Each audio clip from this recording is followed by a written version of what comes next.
Hey everyone, we're testing a product from Federal, the Guard Dog Home Defense in 9mm 105 grain. Test platform is the Glock 19 with a 4-inch barrel. Very mild shooting load, advertised muzzle velocity of 1,230 feet per second, but it is not plus P rated. Also, this is categorized as an EFMJ, or expanding full metal jacket. So it is designed to perform as would your typical jacketed hollow point, but it really doesn't look like that, does it?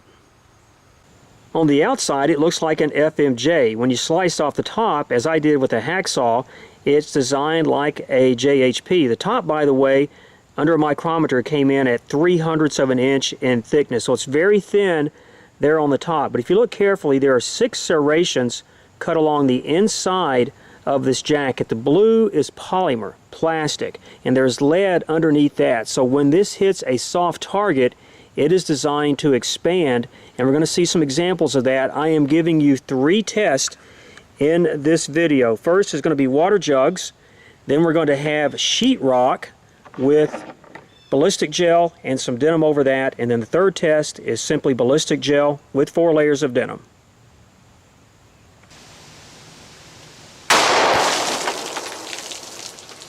I hate it when that happens. On the 1-gallon water jugs, blew apart jug number 1, entered into number 2, tried to punch out the back, didn't quite make it. So inside of jug number 2, there it is. Let's take a closer look. Here in 2011, I'm no longer using water jugs for ammo testing, but 2 reasons why I did today. One, to go ahead and get an expanded bullet before we get into the ballistic gel portion of testing, and also just a point of comparison, when I did use water jugs, 9mm bullets, 124 or 147 grain, I would get those into the 3rd or 4th jug. So this lighter bullet and what we had with 2 jugs today might be a sign of where this is headed with regard to penetration. Expansion average is 0.593 inches. You can clearly see where the polymer is coming out between those serrations. A couple other quick views. 1, there's your side profile, and 2, I want to point that out. It looks like we're getting some jacket separation. This is moving forward probably a good 0.2 of an inch or thereabouts. That's a lead core there. Probably not a big deal since I don't think this is going to poke all the way through given the cap, but something to consider. 2 additional quick points. Off camera, I fired a second bullet into water jugs. It again stopped in the second jug. Took some metal shears and peeled away the expanded part of the jacket. You can see what's underneath that polymer. There is lead. And when you weigh those polymer chunks, I'm coming in at 4.7 or 4.8 grains, leaving you with about 100 grains of metal in the bullet itself. This is something different. That outline represents a target behind this simulated wall, 1/2-inch sheetrock, drywall, whatever you want to call it. 16-inch centers represented across there. 3.5-inch space, then another 1/2-inch sheet, followed by a calibrated block with 4 layers of denim.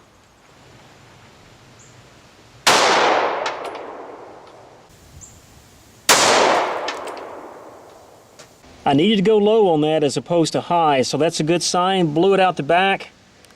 There's the denim, and here is the block.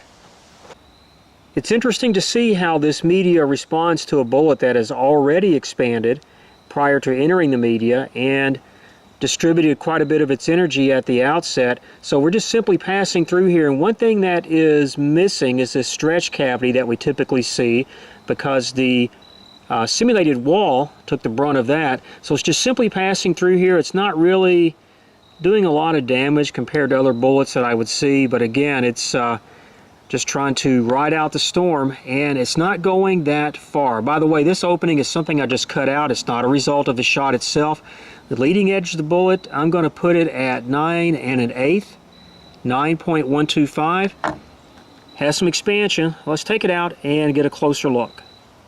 The average diameter came out at 0.668, and you can see that even without a well-defined or any type of hollow point cavity, we're collecting a pretty good sized plug of denim. The polymer, by the way, is screaming to get out from underneath that cap, and the reason for that is jacket separation. That lead core has moved up forward probably a good 2/10 of an inch, which is pushing that polymer out as far as it can possibly go. And finally, we have just a calibrated block with 4 layers of denim shooting from 10 feet.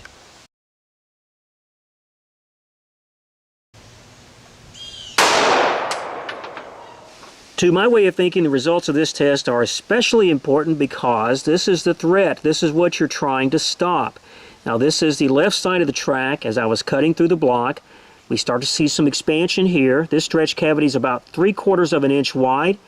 It continues to run to this point right about here. That's 3.5 inches overall in length, and that's pretty good for a low velocity bullet. But let's keep going, and as we get into the track, once the bullet settles down, we're not really seeing any cutting or tearing of this media or simulated tissue because it is a soft-edged bullet.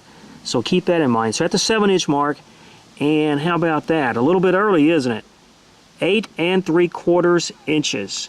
8.75. That is all. Very much, in my opinion, an under-penetrating load.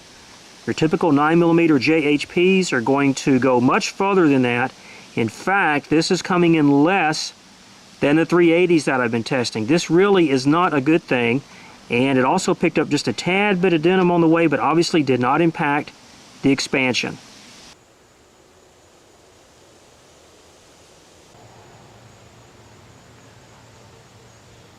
In summary, this is a light recoiling load which should lead to faster follow-up shots in a self-defense scenario. Obviously, it is expanding consistently.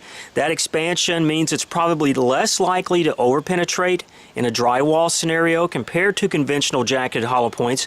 Those are some positives. However, I do have a lot of concerns on this. One, I felt like from the outset that this is light for caliber. 105 grains, and then approximately 5 grains of that is plastic. They're at the tip. Jacket separation, we saw that consistently. That disrupts momentum.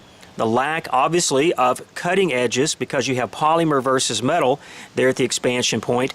But probably most importantly is the underpenetration aspect we had on that last test, far below what we see with conventional 9mm loads and actually below some 380 loads that we have been testing. So this was a longer video than what I like to post for ammo tests, but I really felt like that you needed to see this data. Thanks for watching.